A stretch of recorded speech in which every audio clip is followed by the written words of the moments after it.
próxima palestra traz o tema Literatura Portuguesa no Brasil, Ensino e Pesquisa, e será ministrada pela doutora Cássia Nascimento, em coletivo com Sabrina Lima, Lira Lima e Adriele Cordeiro. E como mediadora, convidamos a mestra, egressa do PPGL, Valderiza Alves.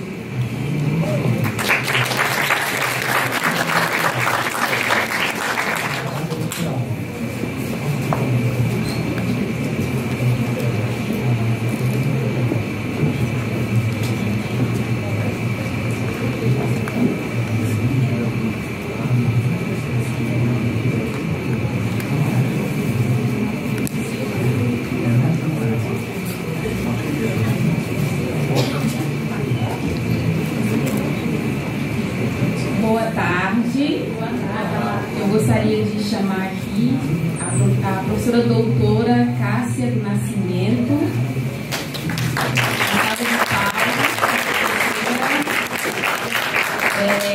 as alunas egressas, né, Adriele Cordeiro e Sabrina Lira, por favor.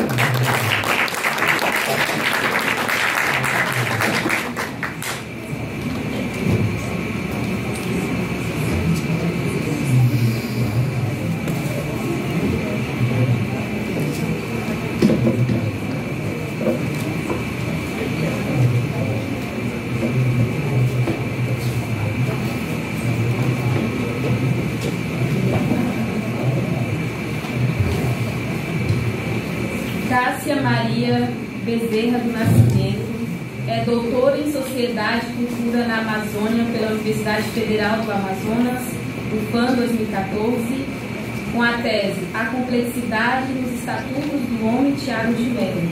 É mestre em Letras, com área de concentração em Literatura Brasileira pela Universidade Federal do Ceará, UFC 2002, com a dissertação A Inovação Concreta em Xeque. É professora da UFAM desde 2011. Realizou estágio pós-doutoral na Universidade Federal da Paraíba, UFPB, de 2021 a 2022, com a coordenação de projetos de pesquisa, dissertações, teses, letramento literário. É líder do grupo de pesquisa Literatura e Estudos Transdisciplinares e Residuais do Letrar, certificado pelo Diretório Pesquisa do CNPq, e atua como docente nos cursos de letras e no programa de pós-graduação em letras da UFAM. Ela coordenou o programa de extensão universitária em linguagem de 2012 a 2018 e o subprojeto de letras língua portuguesa do programa institucional de iniciação à docência PIBID UFAM de 2014 a 2018. Atuou como diretora do Departamento de Programas Institucionais da Pró-Reitoria de Pesquisa e Pós-Graduação entre 2015 e 2017, coordenadora acadêmica da Faculdade de Letras de 2017 a 2019 e coordenadora do curso de Letras Língua e Literatura Portuguesa do PAFOR de 2019 a 2021 e suplente do Conselho da Abrabic. Professora Cássia, sejam muito bem-vindas às efemérides. Nós estamos muito felizes pela sua presença, participação. A professora está aqui conosco sempre, né, professora, nas efemérides. E queremos também dar boas-vindas a Adriele, a Sabrina. Professora, fique à vontade, né, para falar com está contigo.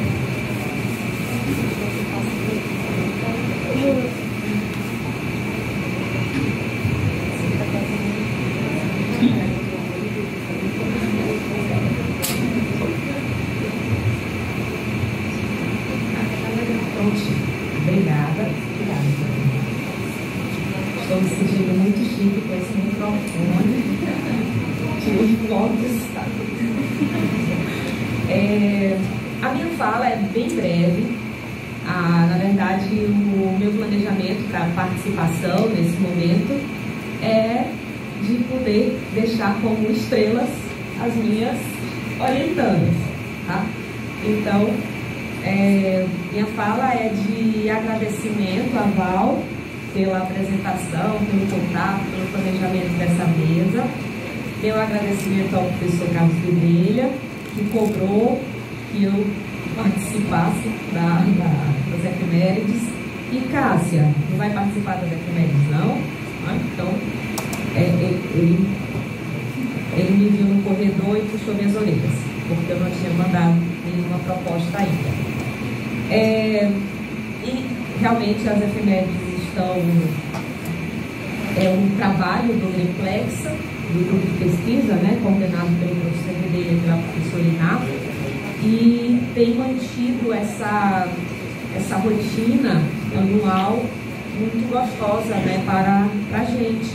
Esse momento de reencontro, muita gente tem falado, a Val falou sobre isso, né, das atividades presenciais, então tem sido um momento de reencontro.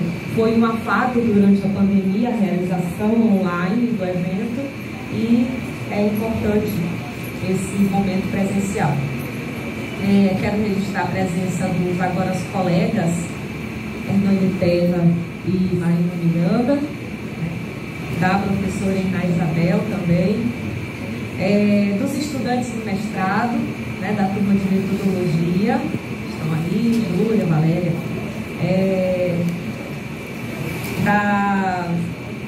dos meus agora mestres, né, hoje eu vi ali que veio o meu orientando Maurício, muito bom reencontrá-lo.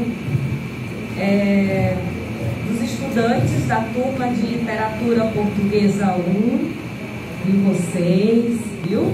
Dali, Maísa, Ana Paula, Francisco, Cris, né? Eloane. Então, vendo vocês, é muito bom, Raquel, que vocês estejam participando. Na verdade, essa mesa foi pensada para vocês, tá?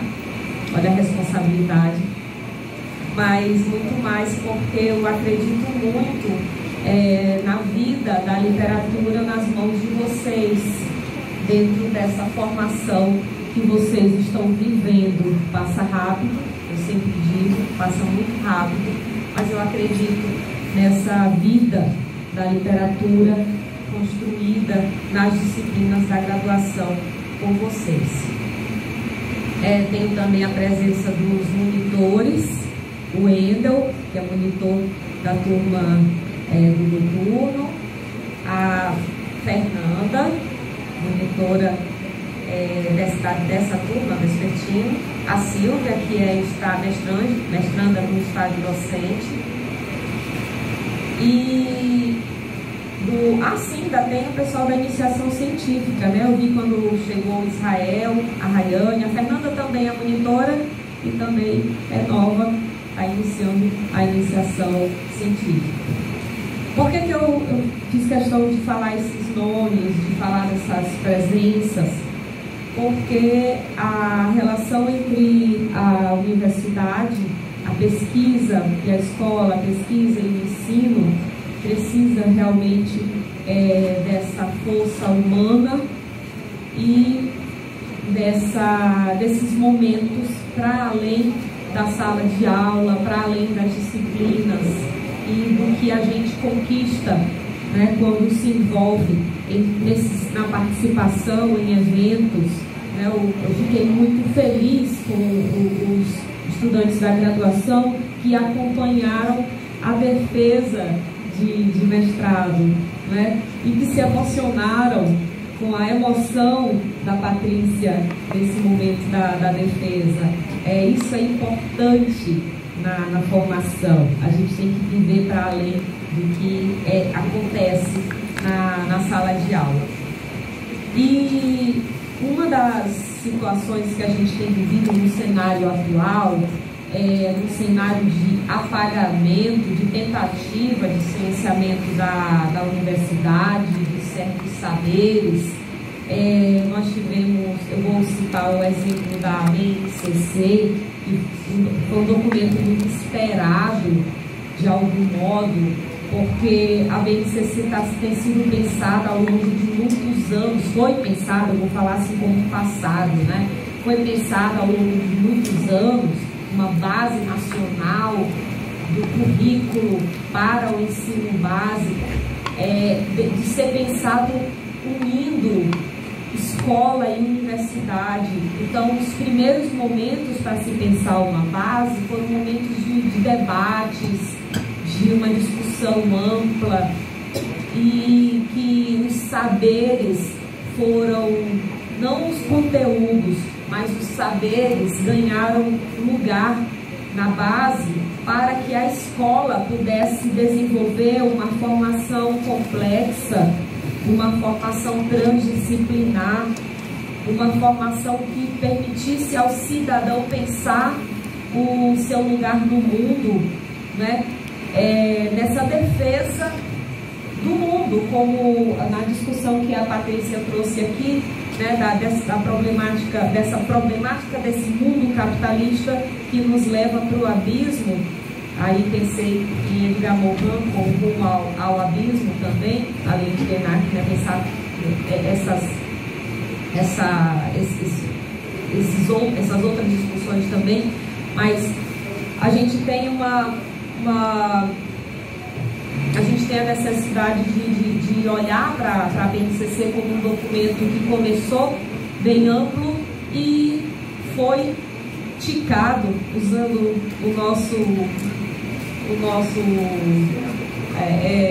a nossa prática, né? Ele foi ticado, perdeu essência, e a literatura portuguesa perdeu lugar, dentre outros saberes que perderam lugar na escola. E nossa graduação é uma graduação, a minha graduação na Universidade Estadual do Ceará foi Letras, Língua Portuguesa e Suas Literaturas. Eu acho bonito, acho poético falar assim, né? Aqui na UFAM vocês têm uma graduação são várias línguas diferentes, né? Então é letras, língua e literatura, aí tem espanhola, portuguesa, inglesa, né? Então a nossa licenciatura, ela tem realmente um casamento, né? Não é uma separação, viu? Não, olha, não é moderno assim não, é casamento, literatura e a língua em todos os estudos, aí pensando naquela fala do professor Leonardo, na leitura do Saussure, né? Então a gente tem o casamento de língua e literatura, e a gente tem na nossa formação, então, essa consistência dos estudos. Vocês têm no currículo uma consistência de 50% até, né, do que é língua e do que é literatura. E a gente busca o casamento desses dois saberes em um saber só, que é o de letras. E a literatura de língua portuguesa, ela precisa desse ponto de partida Portugal, e dessa chegada ao Brasil e a todas as outras antigas colônias, né? Hoje ainda bem, né, independentes e todas as colônias que mantêm a língua portuguesa. A gente tem uma produção então em língua portuguesa para além do Brasil, e a gente precisa acessar, e é a universidade que permite esse acesso. E se a gente tem acesso na universidade, a gente tem acesso nas disciplinas, a gente precisa levar... Que é isso? Calma de canto. Obrigada. Gente, esse pessoal do mestrado é bom demais. Então, a gente precisa pensar no que acontece nas disciplinas, no que acontece para além das disciplinas. Por isso eu falei de todos os programas, de algum modo esses nomes que eu citei, eles perpassam todos os programas institucionais na formação do graduado, da graduanda, em letras, sejam eles PIBIC, PAIC. O PAIC é o da fundação daqui, é o programa de bolsa da fundação da FAPEAM. PIBID, residência pedagógica, monitoria, todos esses programas, eles são importantes porque no envolvimento com esses programas, na participação, né, dessas atividades, e a extensão também, né, eu não coloquei, mas passe, feedbacks, os programas de extensão, tudo isso envolve você em formação nesses saberes de letras na sua constituição, língua e literatura. Então, a gente precisa pensar a formação e que essa formação em letras, ela não é somente para uma atuação no ensino superior, né? Às vezes eu tenho observado alguns graduandos que acionam esses programas porque pensam assim, eu já ouvi isso, e aí isso, quando eu escuto, eu sofro um pouco, né? Eu sofro, mas passa. De que, eu quero fazer a graduação, eu vou fazer mestrado porque eu quero ser professor no ensino superior. É legal pensar isso, mas não é só isso. A formação, para a importância desses programas e a importância da pós-graduação também, é para um trabalho de qualidade, é para uma vida de qualidade. E esse trabalho de qualidade, ele pode ser na escola, para graduados, mestres e doutores. Ele pode ser na escola, na sociedade, para as mais diversas profissões, né? Não somente na educação.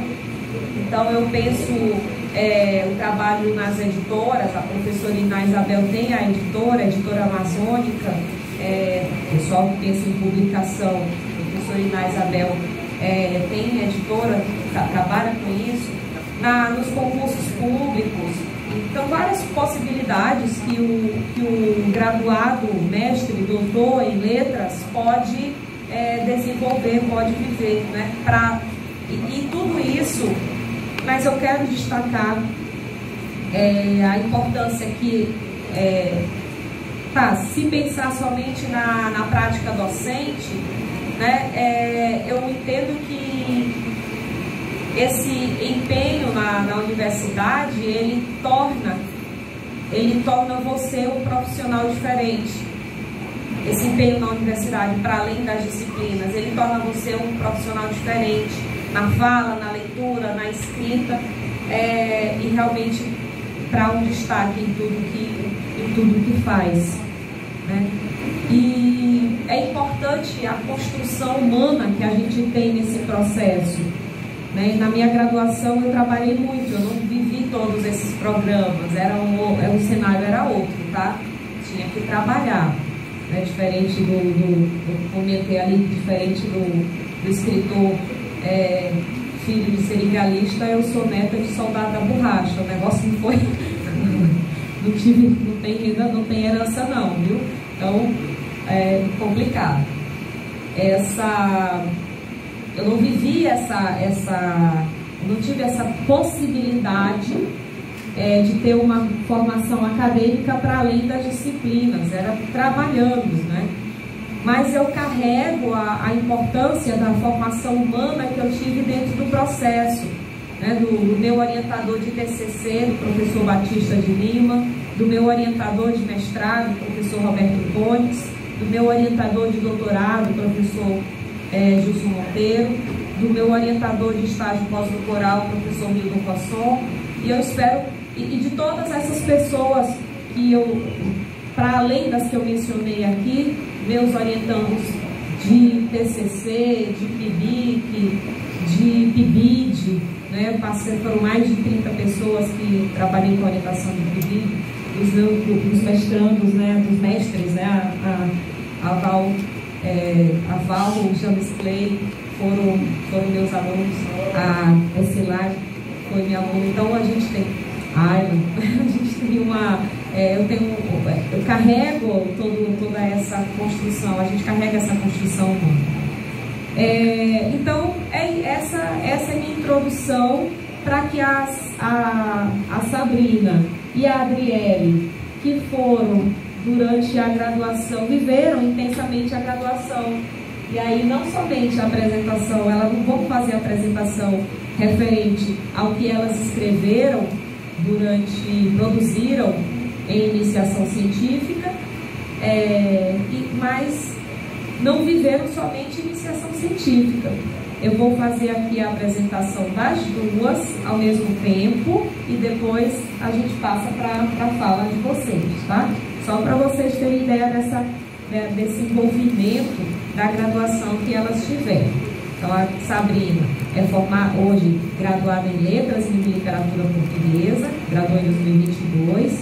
Durante a graduação, foi monitora da disciplina de Comunicação em Prosa Moderna, com o professor Marcondes Abreu, Teoria da Literatura 1, com a professora Maria Sebastiana Guedes. Nosso coração sempre aperta um pouco, não é, quando fala, mas é importante lembrar sempre da professora Sebastiana. De Literatura Portuguesa 1, com a professora Cássia. Sim. E trabalhou, ela pesquisou em 2 iniciações científicas em literatura. O primeiro trabalho foi o Herói Romântico e o Herói Medieval, Processos Residuais do Romance Guarani e a novela de cavalaria Amadis de Gaula. E o segundo, a Jornada da Donzela Guerreira em Infortúnios Trágicos da Constante Florinda. Então ela trabalhou com duas abordagens de literatura portuguesa 1. Este último foi publicado nos anais do Silpro. Então, se vocês quiserem acessar o e-book, né, Silpro, com 2 L's, esse trabalho que a Sabrina apresenta hoje está publicado lá.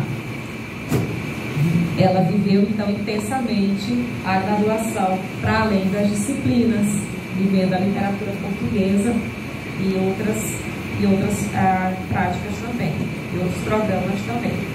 A Adriele Rebeca Caroline Cordeiro é formada em literatura, em letras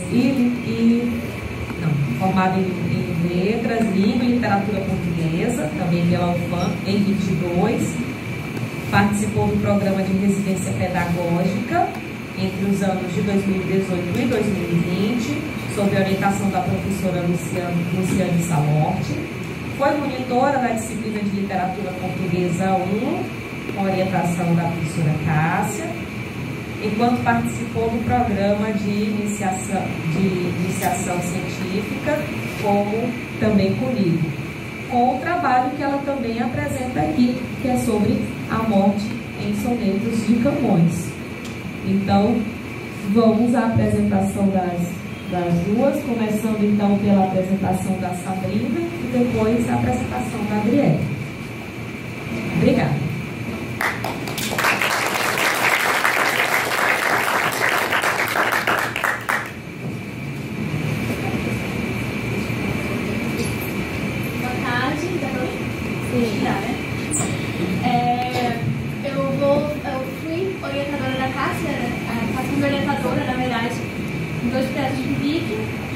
O primeiro foi sobre a Amadis e esse que eu vou falar agora é sobre a Jornada da Donzela Guerreira em Infortúnios Trágicos da Constante Florinda.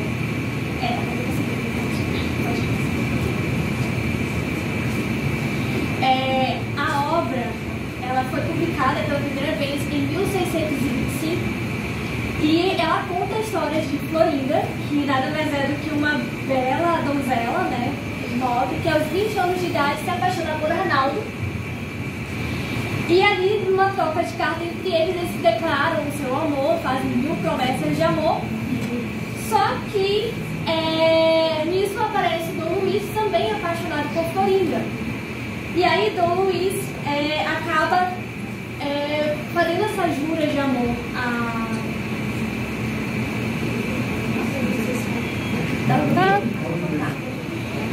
E aí Dom Luís também acaba fazendo juras de amor a Florinda, só que Florinda não corresponde.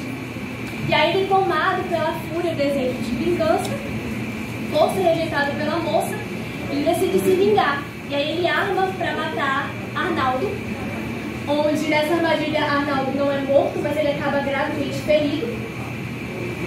E com isso, Florinda acaba acreditando que a Raul faleceu e decide fugir de casa. Ela se veste de homem, ela mata a Dom Luiz, aí ela se vinga, né, acreditar na morte do seu amado, e foge de casa e passa então a se chamar Leandro. E aí eu trouxe para vocês uma citação do livro, que é justamente a parte em que ela se veste, né, que ela fala: e no cabo de 1000 imaginações, que em seu entendimento revolveu, tomando a resolução deles, se resolveu a vestir-se em trajes de homem e saísse de casa de seu pai em um cavalo pelo mundo, onde a aventura guiasse até lhe dar o fim que ela quisesse, porque como tinha dado a palavra, seu querido Arnaldo, e pusesse sua vontade de a cumprir, ainda que ele fosse morto, bem como conhecia que era impossível, estando em casa de seu pai, guardar a fé prometida, por ser muito fermosa e revestada de muitos moceiros, e seu pai havia de constranger que a tomasse por esposa algum. Ou seja, para não casar e cumprir a promessa que ela havia feito a seu amado, ela foge de casa. E aí, né, dentro dessa história, para embargar, né, a obra, eu utilizei a teoria da rivalidade como uma teoria para explicar a jornada da donzela guerreira. Que a teoria da rivalidade nada mais é do que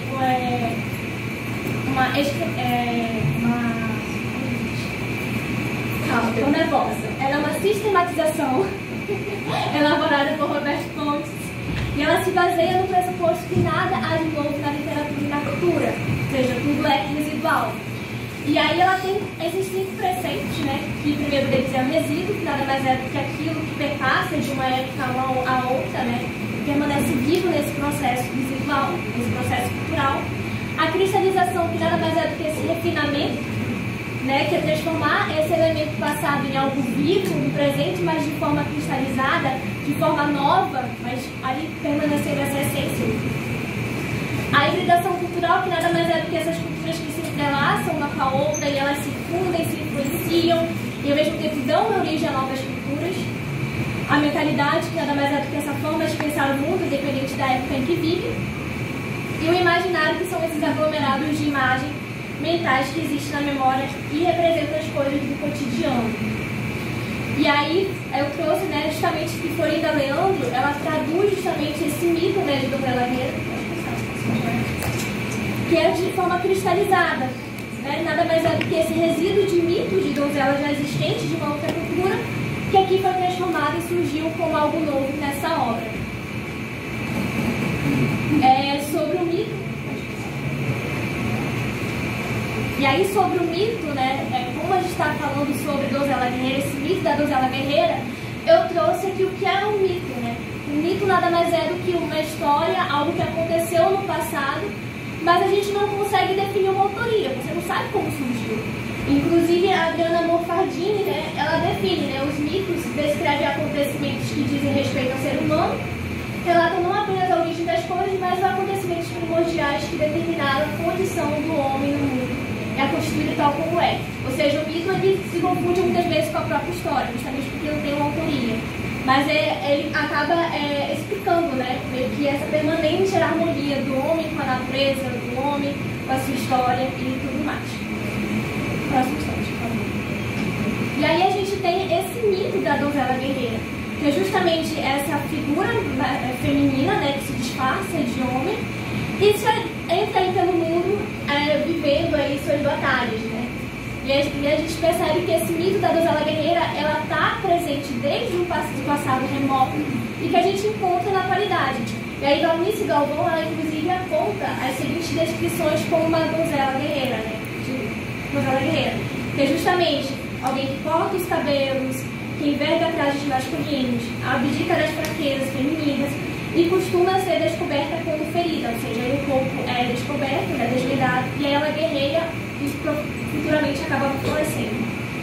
E aí, nesse mito da donzela guerreira, a gente percebe que ela está ligada aqui de Constante Florinda com as grandes mulheres guerreiras da mitologia, que a gente encontra na mitologia escandinava, por meio da história das valquírias, que a gente encontra nas mitologias gregas, por meio da história das Amazonas, que a gente também encontra aqui no Brasil por meio da lenda das caminhadas. Próximo slide, por favor.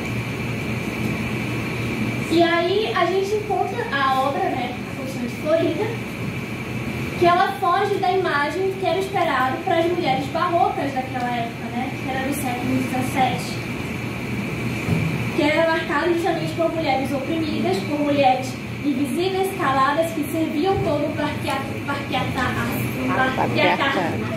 Desculpa, já vou aqui a palavra, mas enfim, mulheres que muitas vezes acabavam sendo mortas em nome da honra masculina.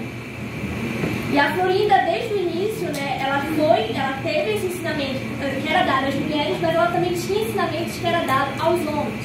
Ela aprendia lições de esgrima, ela montava a cavalo. Então ela tinha certos ensinamentos que não era exatamente esperado pelas mulheres daquela época. E no início da narrativa a gente encontra dois traços, né, de donzela guerreira janela, que é justamente quando a Florinda ela não tem as ameaças do Dom Luís. E o outro é quando ela já é vestida de Leandro, né, já vestida de homem, se chamando Leandro, ela mata Dom Luís, vingando aí a morte que ela achava, né, que a Arnaldo havia falecido. E aí pode passar. E aí, Ingrid Pimila, né, ela até fala na sua dissertação de mestrado e também na tese de doutorado, que ela fala que Florinda transgride a convenção do século XVII em que o pai e os irmãos mais velhos cobram vingança pelas mulheres. Dessa forma, tomam o direito de defender sua própria honra, de escolher sua identidade, de manter-se livre. E aí, né, temos aí essa outra característica de Florinda, que justamente ela escolhe ser livre, e quando ela se veste de homem vagueia pelo mundo, que justamente é semelhante às determinações que a gente encontra nos Cavaleiros Andantes das novelas de cavalaria. Aí eu cito a Maria de Gaula, que inclusive na obra tem essa semelhança com a obra Maria de Gaula, e a própria Florinda se assemelha à Maria de Gaula. E aí a gente percebe que tem um resíduo também da literatura medieval, que é justamente esse amor cortês como escudo para realizar suas realizações. Que é justamente esse amor de Florinda por Arnaldo que faz com que ela foge de casa para ir vivenciar várias aventuras por aí.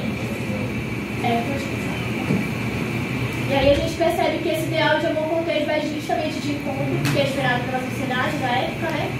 Ele justamente foi aceito justamente por conta disso, que a penitência de Florinda, de certa forma por não casar, é justamente viver vagando pelo mundo a fim de cumprir sua promessa.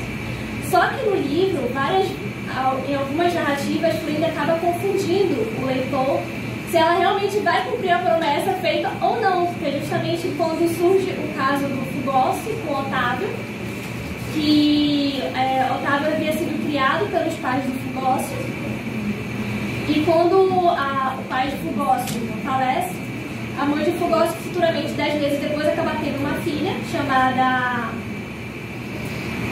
Felisberta, e conforme Felisberta foi crescendo, chama a atenção de Otávio.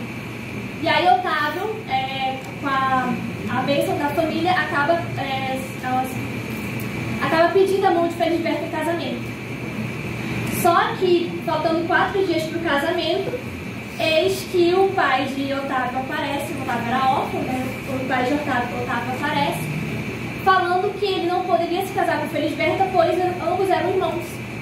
Afinal de contas, quando o pai do Fugossi havia falecido, o pai de Otávio havia tido um caso com a mãe do Fugossi. E aí Otávio fica naquele dilema de ele não pode se casar com sua irmã. E aí Fugossi, que era tomado pela ira, fala, não, você tem que casar com a minha irmã, porque se você não casar com ela, vai ferir a honra da família.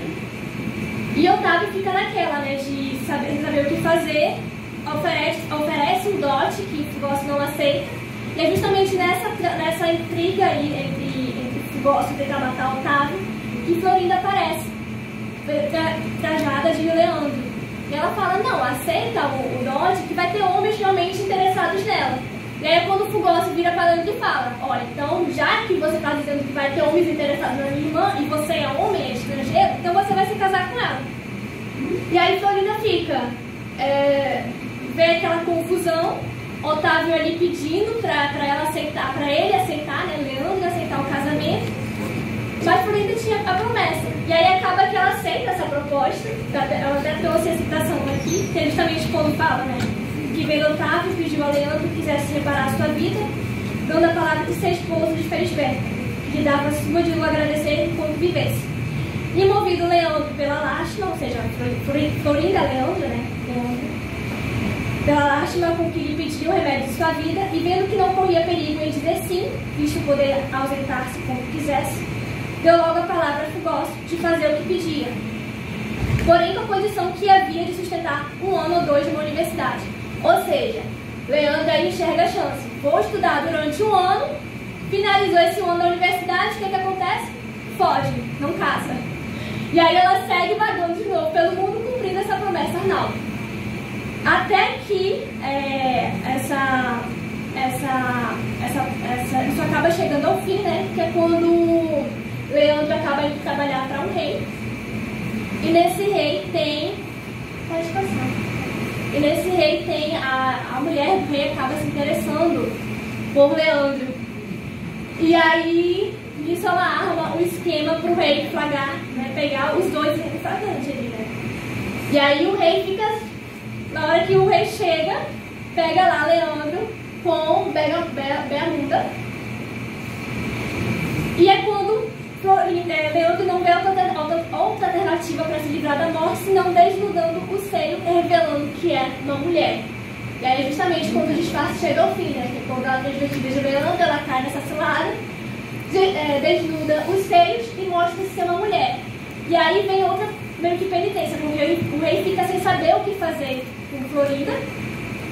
Né? Ele com raiva mata Beamunda, que Beamunda mentiu, e prende Florinda numa torre, onde posteriormente ela é mandada para um convento. Ou seja, a gente percebe que durante a narrativa, Florinda vive exatamente essa busca por liberdade, mas ao mesmo tempo ela vive se encontrando presa. Ou ela está em cárcere, ou ela está presa em algum lugar, ou ela se envolve em alguma confusão que acaba ela tendo que fugir novamente. Então é justamente esse cárcere que você encontra, tipo assim, representado pelas mulheres cientistas. Pode passar. E aí essa vida de infortúnios, né, da Florinda justamente se encerra quando ela reencontra Arnaldo. E é muito engraçado quando ela reencontra Arnaldo, porque foi justamente num outro esquema que ela foi parar na casa de reis, só que ela já está lá como mulher e os reis estão insistindo para ela casar. E aí ela propõe o torneio. Ela falou, tá bom, vou propor o torneio, só que vai ser pelas minhas regras. O casamento só pode acontecer depois de todo período. E aí acaba que nesse torneio, quem vence é um homem mascarado. E quando ela vai conversar com esse homem mascarado para dizer quais são as regras dela para o casamento, que é justamente para enrolar e talvez ela fugir de novo, ela descobre que o homem mascarado é Arnaldo. E aí ela cumpre o que, de certa forma, é esperado pelas mulheres daquela época, né? Que é justamente se casar. E aí, por conseguinte, ela acaba sendo uma representação de heroína, uma vez que ela tem esse modelo destinado à contemplação, né, de determinada época, que é um modelo a ser seguido pela coletividade, mas ao mesmo tempo ela foge dessas imposições, né? Ela tem as imposições recentistas que faziam que ela tivesse comportamentos esperados por aquela época, mas ao mesmo tempo ela apresenta a característica das mulheres guerreiras, das epopeias gregas e também da mitologia escandinava. E aí, concluindo, pode passar, E aí, concluindo, a gente percebe que esse mito da donzela guerreira está presente, né, em diversos povos, que ele vai se modificando de geração para geração, e a gente encontra essa característica de donzela guerreira na Florinda, que ao mesmo tempo que ela foge, que é esperada da época, né, ela utiliza essa promessa do amor cortês para justificar as suas atitudes, e isso faz com que ela seja um modelo de donzela guerreira para a época, né, a ser seguido daquela época, ou seja, uma heroína. E aí a gente percebe que a cultura da época, ela acaba influenciando, né, nesse arquétipo de heroína que existe, né? E esse rumo que essa heroína vai seguir pelo mundo. E aí essas são as minhas referências. E aqui eu agradeço a minha participação.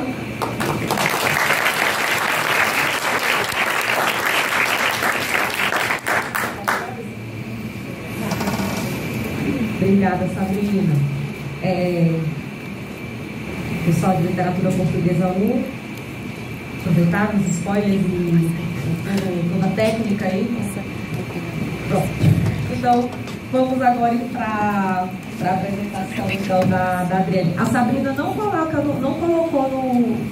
no resumo de currículo o prêmio que ganhou do primeiro pedido. Tem que colocar lá no... É para colocar lá no Lattes, mano.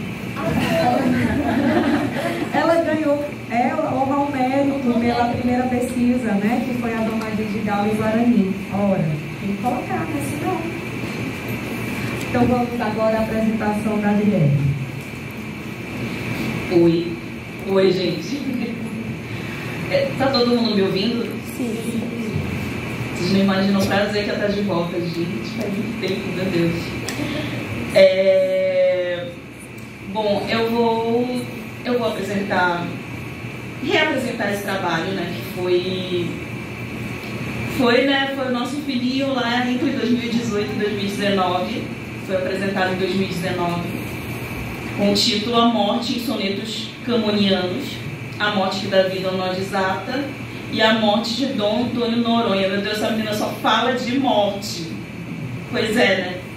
Ainda teve um outro trabalho envolvendo morte, mas calma lá, a gente vai explicar. A gente vai explicar esse babado. Passa para o Paulo, por favor. Bom, na verdade eu coloquei aqui só o objetivo geral, né? Compreender os conceitos da morte na lírica camoniana, não apenas como contraparte do amor, mas como força autônoma naquele contexto. Então não é só morte purinha, entendeu? Tem, lógico que ela está ali, como diz no objetivo, né, uma força autônoma. Ela não depende de outros fatores. Na verdade, ela decide ali, a morte decide muitas coisas ali, mas temos o amor que é maior que a morte. Veremos o porquê, né? Pode passar, por favor. Bom, na metodologia, né? Resumindo essa parte de metodologia, começamos com essa investigação dos conceitos, e aí não teve jeito. Dicionário de filosofia, dicionário de símbolos, dicionário de tudo que vocês possam imaginar, né? Reconhecimento das ressonâncias residuais. Sabrina explicou essa parte mais conceitual de resíduo, ressonância, cristalização, né? Tudo que tá aí, a gente não sabe de onde vem, mas a gente sabe, a gente pensa desse jeito, a gente lê desse jeito, consome desse jeito. É um resíduo de algum lugar, veio de algum lugar, né? Então, é reconhecer essa parte e analisar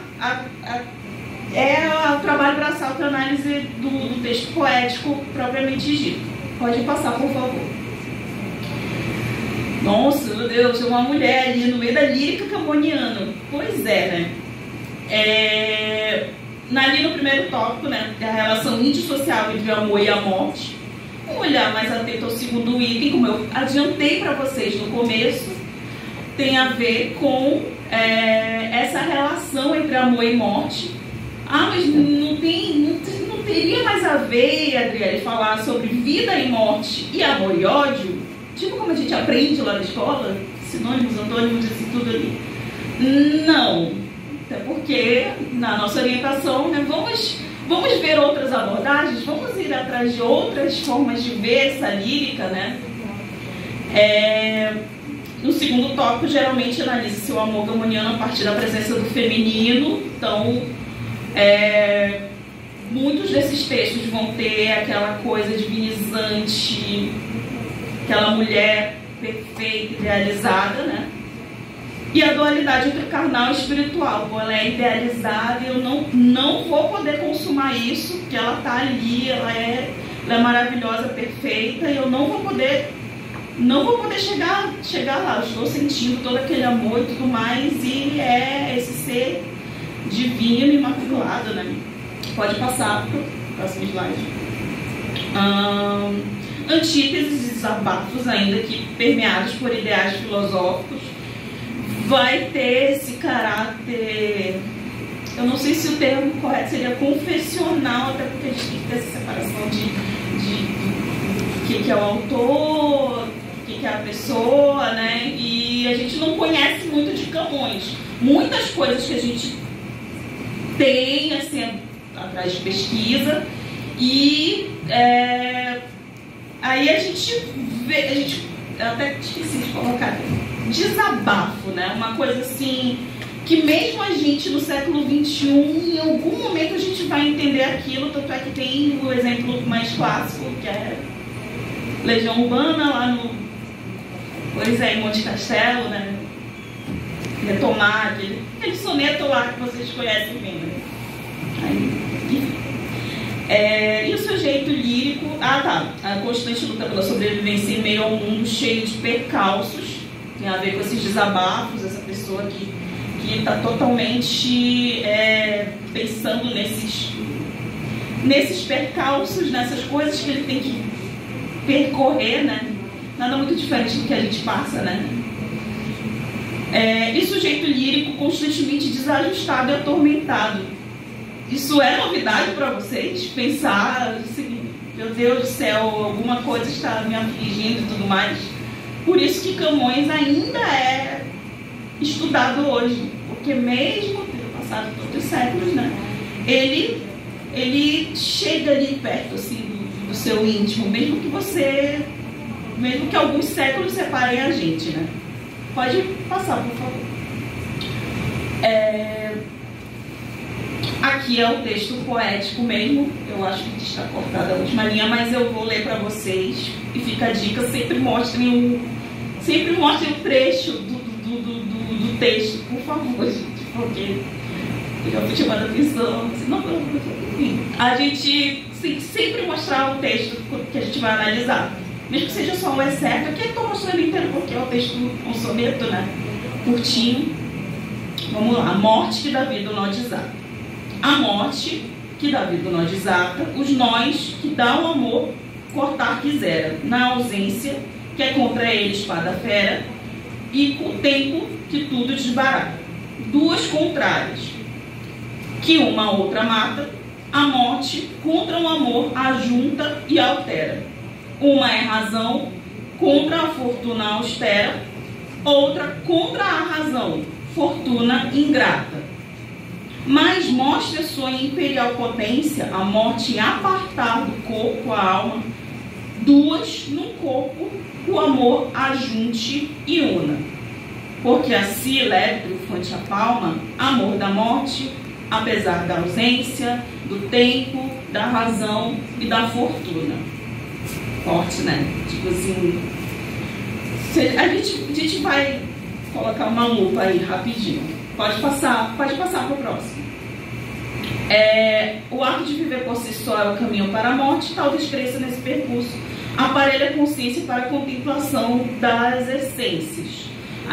Ou seja, a gente está viva, que isso aqui é o caminho para aquele final lá, que é a morte, que é comum a todo mundo. Tem currículo, não tem currículo, entendeu? Tem 1 ano de idade, tem 90 anos, é comum a todo mundo. Então tem esse percurso que chega até a morte, né? Mas a morte, ela não vai ser assim, ela não vai ser o suficiente para apagar aquela pessoa, porque tem o que mesmo? Qual foi o outro item que eu falei? Tem o amor, né? Afinal, a morte está ali tomando assento nessa lírica, mas ela não resiste à força do amor, que não é só, vocês vão ver também, não é só amor romântico, né? Pode passar para o próximo. E aí, retomando essa parte dos dicionários, né? Então, a gente foi lá para os dicionários de símbolos do lado de Chevalier. O significado dos nomes, né? A manutenção de determinada circunstância, né? Esse nó atado, essa coisa, né? Estanque, né? E desfazê-lo pode indicar, olha só, já tem uma dualidade aí, pode indicar a crise ou a morte, né? Tipo, né? Ou pode ser libertação para alguma coisa. Então já tem mais uma dualidade aí. E relaciona-se à coerção, mas também à complexidade. Então Meu Deus, esse nó que não desata, quem já estava lá atando a rede e tudo mais, fez a boca de lobo, não conseguiu soltar. Esse é um dos significados do nó. Aí fica mais fácil de entender aquele texto. Pode passar para o próximo. Este é o segundo soneto, né, da análise, a morte de Dom Antônio Noronha. Falei para vocês que não tem só a ver com amor romântico, né? Em flor vos arrancou, de então crescida, a senhor Dom Antônio, a dura sorte, donde fazendo andava o braço forte, a fama dos antigos esquecida. Uma só razão tenho conhecida, com que tamanha mágoa se conforte, que pôs no mundo havia honrada morte, que não podias ter mais larga vida. Se meus humildes versos podem tanto, que com desejo meu se iguale a arte, especial matéria me sereis. E celebrado em triste longo canto, se morrestes nas mãos do fero Marte, na memória das gentes vivereis. Tem algumas observações sobre conjugação de verbo ali. Infelizmente a gente tem um tempo mais reduzido aqui, mas tem a ver, né, o início, ele fala o que aconteceu com esse Dom Antônio. Aconteceu lá que ele morreu, né? E aí, no presente, esse escritor, essa pessoa, esse trabalhador da palavra, está ali no presente, trabalhando para que no futuro o Dom Antônio não seja esquecido. Olha ali o amor de novo, persistindo, mesmo que a morte esteja ali dominando a situação. Pode passar. E aí a gente vai ver algumas referências, que aí a gente não vai pensar assim, Camões pesquisou, fez uma pesquisa bibliográfica aí. Não tem como a gente precisar tanto isso. Até que ponto ele teve acesso mesmo, ou foram resquícios, ou foram ecos, ou foi algo residual, né? Que a gente vai ver nos Lusíadas também, todas as referências possíveis, enfim, a essa questão filosófica e figuras mitológicas, né? E aí vai falar sobre o deus Marte, né, nome romano, do deus Gregóares, deus da guerra, quem o poeta atribui a morte de seu amigo. Tem umas fofocas aí sobre quem seria o Dom Antônio, mas aqui não importa. Na época até era comum ter essas homenagens à pessoa postumamente, né? E aí ele quis marcar que o Dom Antônio morreu novo, morreu durante algum combate, e por isso ele merecia ser lembrado desta maneira e ser admirado, ser amado, né? É interessante ponderar também que Marte, para além de ser deus da guerra, é o deus da juventude e da agricultura. A gente vê as representações do deus Marte nessa parte da violência, da guerra, da sanguinolência, mas ele ao mesmo tempo tem algumas representações com o deus da agricultura, renovação, fertilidade, né? O amor fazendo com que a morte não seja o fim de tudo, né? Pode passar. Termino com essa citação do Jorge Sena, que tem um trabalho, um levantamento dos sonetos de Camões, analisando assim sobre as rimas, questão de porcentagens, e quantas rimas eram A, B, B e tudo mais. Esse livro é bem interessante. E aí tem uma citação dele, né, uma obra genial e algo incerta, que encerra, todavia, uma das mais nobres afirmações humanas de dignidade, lucidez de pensamento e amargura transcendida pelas glórias da expressão poética. E ali um grifo que eu deixei, né? Simultaneamente dialético e existencial, Camões é um dos mais modernos e atuais dos poetas do passado. Como é que alguém... século XVI, né? Como alguém como alguém de tanto tempo atrás consegue falar com as gerações que vieram depois, de séculos e séculos depois. Pode pode passar para as considerações finais. O que eu venho falando, né, essa questão da morte, ser essa força que permeia essa poética, mas mesmo ela estando ali, o amor sempre dá um jeito de não colocar o fim em tudo, né? E aí algumas considerações sobre o período em que Camões escreveu, enfim, produziu. As escolas, as universidades ainda se condicionam aos mesmos exemplos e análises da obra camoniana, e ao trazer essas novas discussões, configura-se em ceder fôlego a esses clássicos. São novas formas da gente ver algo, nossa, mas é tão batido, Camões, eu já ouvi falar tantas vezes, mas sempre tem como a gente ver novas maneiras são novas maneiras de olhar para essa poética e até compreender o que veio depois, né? Pode passar, o penúltimo, né? Pois é, né? Eu apresentei sobre a morte também num autor, Faria de Carvalho, autor de literatura amazonense, e sempre é isso, gente. Todos nós vamos passar por isso, né? Então é interessante a gente trazer isso, seja para o ensino básico, seja para cá, para a universidade, a gente pensar nesses assuntos assim, nossa, mas que pesado, né? Mas por que não refletir sobre isso? E mais ainda, por que não refletir de uma forma poética e de uma forma diferente? É uma fuga de tudo isso que a gente vê, enfim, de jornalismo policial e essas coisas todas. Por que não ter um outro olhar sobre algo que é inevitável a todos nós, né?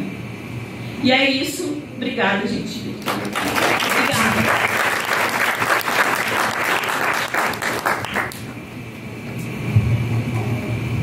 Muito obrigada pela explanação. Se você tem alguma pergunta, esse é o momento. Eu gostaria de fazer uma pergunta para a Sabrina.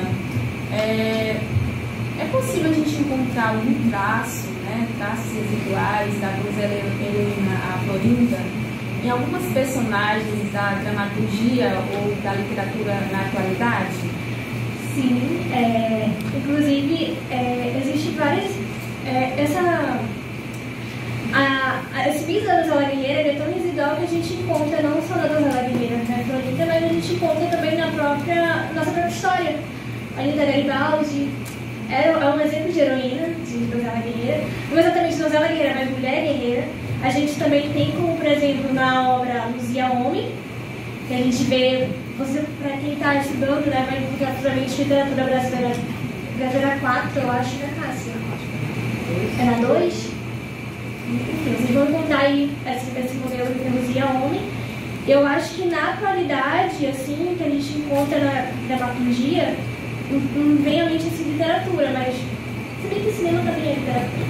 Mas a gente encontra aí dessas anti-heroínas, por exemplo, a Arlequina, que virou a vida e luta por aí em nome do amor dela, que é o Coringa. E a gente também encontra que no Brasil, assim, a maior representação que eu encontro, que eu vejo assim, de mulher guerreira, não exatamente como Florinda, mas totalmente cristalizada, é a própria Dona Hermínia, vivida por Paulo Gustavo, que é uma mulher guerreira que luta e faz de tudo pelo amor cortês de sua vida, que são seus filhos. Então, assim, aí a gente tem o maior exemplo da qualidade de mulher guerreira, já representando exatamente a nossa época, o nosso tempo, né? E aí de maneira totalmente cristalizada, sem armaduras, mas que briga pelos seus filhos. Dona Hermínia é capaz de ir pra guerra pelos filhos dela, cara. Amor cortês aí. Amor cortês lá do medieval, cristalizado nesse amor de mãe, né? Então, é isso. Obrigada, Sabrina. Alguém tem pergunta? Por favor. Eu quero parabenizar pela mesa, né? Uma mesa só de mulheres. Foi de ontem e hoje a primeira mesa só de mulheres, né? E parabenizar a professora doutora Cássia por essa iniciativa. Na fala dela, ela fez uma coisa que eu julgo muito importante, que eu tenho falado também. Ela disse que há um incômodo, né, de pensar que todas nós, mulheres, quando chegamos na academia, vamos fazer um mestrado e doutorado, e ela só ouve anúncios de eu vou fazer um mestrado e doutorado para entrar na universidade e ser professora. E aí eu sempre vejo que isso também é um esvaziamento da educação básica, porque a gente lutar por políticas para a educação básica, né, a gente teria que estar como doutor na educação básica também, porque é desvalorizada a categoria, e estando lá, o valor é muito maior, amplia esse valor também, além da qualidade do ensino pela ampliação e dimensão. E também a hierarquização, estandardização do ensino superior, o nome já é muito ruim, ensino superior, porque a educação básica é a base, né? É a base que fortalece o ensino superior, e a gente faz ao contrário. Então, o que ela falou é extremamente pertinente. E mais pertinente ainda, porque não adiantava ela falar isso e não ter vocês na mesa, né? Ela trazendo vocês na mesa nessa afirmação do que ela pensa. E aí, dentro dessa afirmação, a Rebeca, né, traz uma linha... Rebeca? Mas pode ser Rebeca também, é o meu segundo nome. A Kelly, né? A Kelly, eu acho que gravei por ser mais fácil. Né? Traz essa linha tênue entre o amor e dor, e ela falou, eu vou morte e amor, ela falou, eu vou me situar na morte, né? Vou me situar na morte, depois eu explico por quê. E você fala da questão do mito da donzela.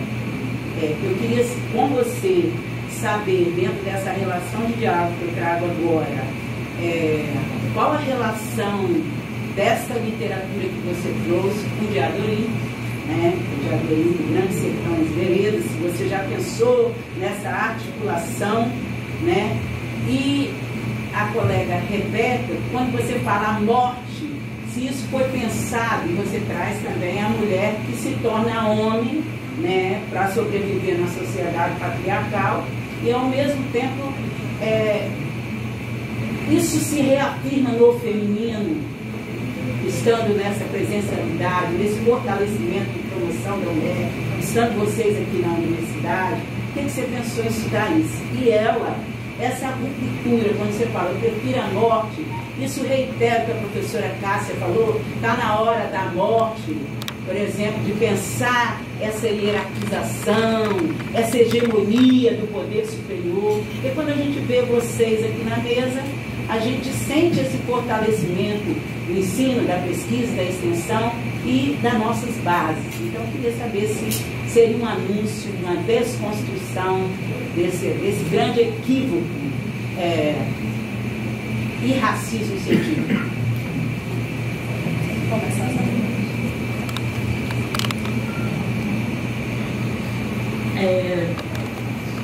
gente que fala forte, né? A gente até dá um freio, assim.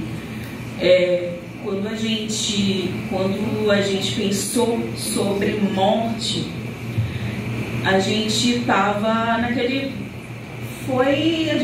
Eu era sua aluna, né? Literatura Portuguesa 1, e foi no meio do trabalho. Na verdade, foi no meio de uma prova. No meio de uma prova... A professora Cássia, ela é muito criativa, né, nas provas e tal, a gente ouvindo música, fazendo as provas e tudo mais. E aí deu um estalo, eu sempre falando assim, olha, vamos atrás desses sonetos, mas assim, vamos atrás de umas coisas diferentes, vão além do que vocês já conhecem. E assim, eu estava passando por certas coisas e tudo mais, eu fazendo a prova, gente, isso aqui... Justamente, eu até expliquei brevemente nessa questão, sempre vida e morte, vida e morte, sempre amor e ódio, sempre tudo muito dual, que Camões tem esses contrários, esses antagonismos, mas eu queria tentar um outro antagonismo. E aí não é exatamente assim, eu achei esse texto poético bonitinho, eu vou analisar. Não era por conta disso. Mas assim, primeiro trata dessas questões de sentimentos, né? Uma coisa mais abstrata. Tá, mas e o outro, para fazer essa comparação? Já não queria uma coisa mais abstrata. Vamos pensar assim, uma aplicação. Mas a gente vai pensar em amor romântico? Não, né? Amor romântico, a gente já tem vários exemplos de amor romântico. Vamos pensar... Não sei quem é esse menino, Dom Antônio. Vamos pensar nesse menino aqui. Então, assim, a gente... e, inclusive, ele escreveu outros textos para o Dom Antônio Noronha. E aí, pensar... Até terminei a fala com isso, pensar essa morte não somente nessa coisa mais, assim, da finitude ou só a morbidez, que é legal também.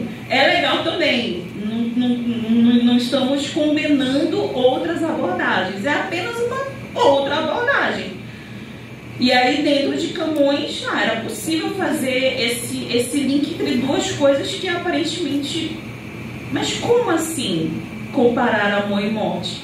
A gente tem um texto famosíssimo que é a oração de São Francisco, que é morrendo que se vive para a vida eterna. Então, não é o fim, a morte não é o fim. Mas quem sabe há algo além. Mas isso é... além de crenças e tudo mais, estamos falando desta lírica camoniana que a gente está em análise.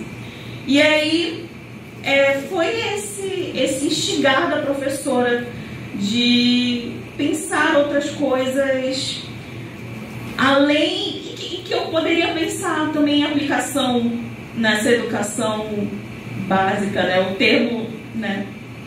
Na educação, né?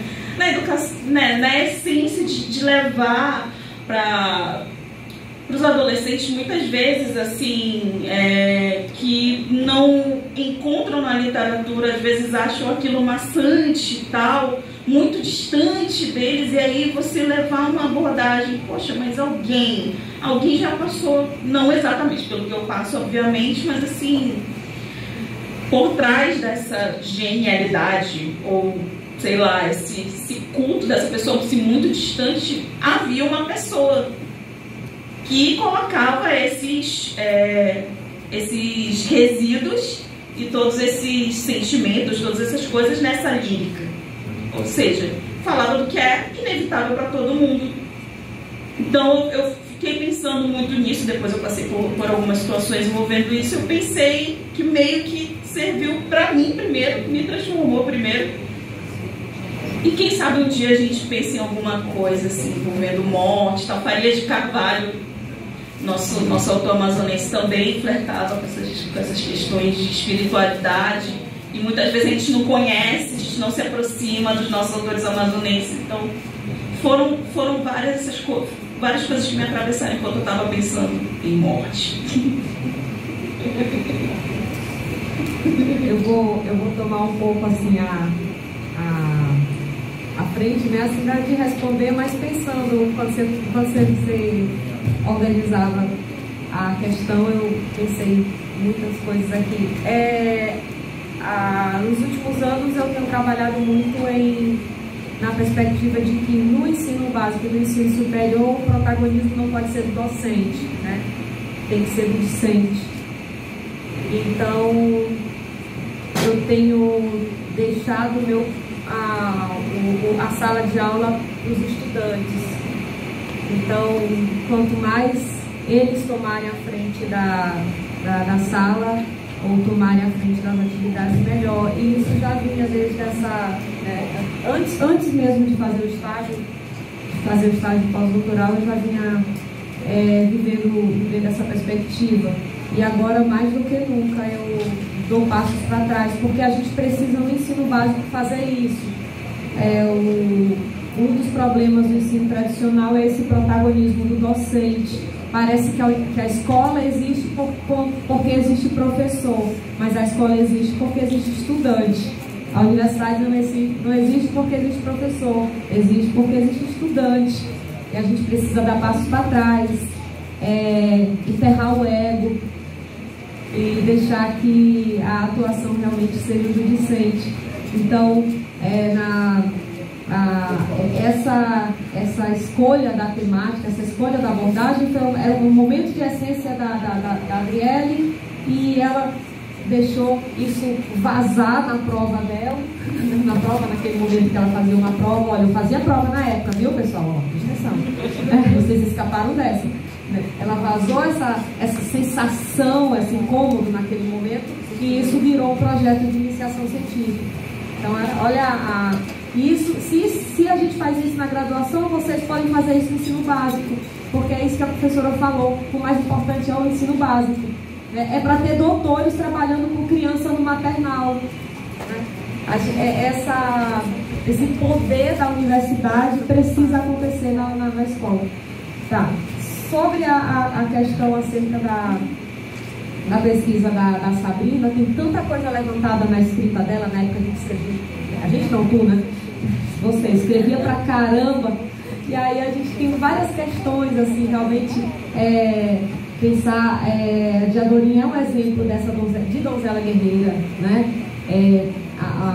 A mulher transvestida de homem para poder viver naquele cenário adverso. E a gente pensa assim, pensar na universidade no nosso lugar. Ainda é difícil nós mulheres ocuparmos esse lugar na universidade, né? Tem umas questões que a Sabrina falava, Cássia, não dá para ser guerreira com vestido, né? É isso. Então ela muda de roupa para poder ser guerreira com as calças, né? A roupa do homem é melhor para ser guerreiro, e continua sendo assim. É mais fácil o homem estar na universidade como docente, é mais fácil no curso de pedagogia que tem um homem. Esse um homem vira gestor de escola, as mulheres viram professoras, né? Então a gente continua vivendo esse cenário. É difícil ser guerreira, aí até a gente precisa deixar de ser guerreira, né? Assumir fragilidade, assumir um repouso. Nós não conseguimos fazer duas coisas ao mesmo tempo. Isso é mentira, isso é fake. A gente faz duas coisas mal feitas, né? A gente precisa ter menino era criado com miojo. Ai, Cássia, tu consegue criar filho, não sei o que. Não, menino era criado com miojo, não dava tempo de fazer comida. A gente não consegue ser 100%, né? Porque não dá para ser. É difícil ser guerreira. Nós precisamos entender que isso é um arquétipo realmente da narrativa, né? Da ficção, da literatura. No mundo real não é isso.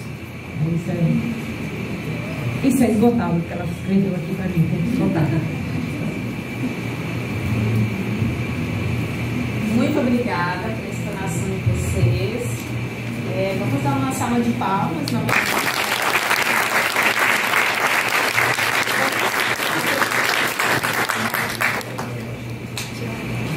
Sim, vamos tirar uma foto, mas aí tem também um mimo aí para as nossas convidadas. Esperamos vocês na FEFEMED 2024, ok?